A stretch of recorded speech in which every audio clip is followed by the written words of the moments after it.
Well, let me ask it to you this way. Are you more concerned or less concerned about the underlying intelligence that Russia was paying the Taliban bounties to kill American soldiers today than you were when you first heard about this story?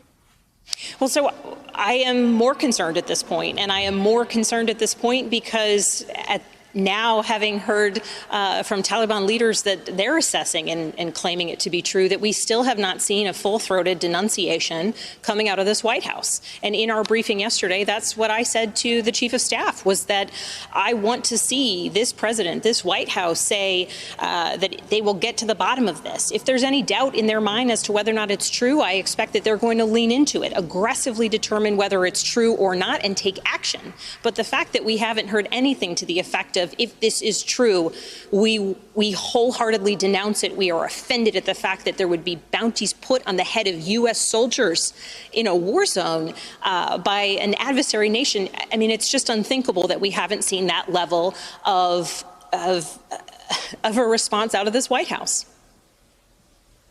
The New York Times is reporting that there is a financial trail between the GRU in Russia and Taliban-linked bank accounts in Afghanistan.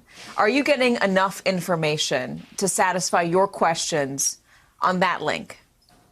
What's important to me, and I'm a former intel officer, so I will always keep asking questions. That's how you create good intelligence reports. That's how you layer together the information from various different sources and places to create a picture of a larger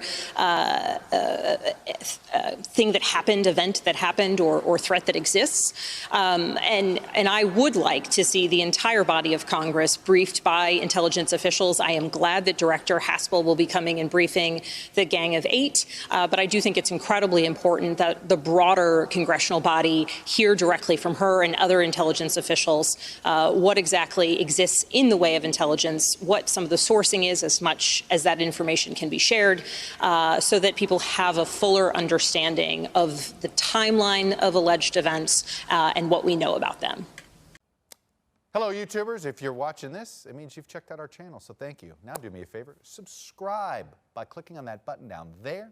Click on any of the videos to watch the latest interviews and highlights from MTP Daily and MSNBC. You can get more Beat the Press content every morning in the First Read newsletter. If you're tired of content that you don't know anything about where it came from, you don't have to have that problem with us. NBC News, MSNBC, MTP, and the Meet the Press mindset right here for you on YouTube. Subscribe now.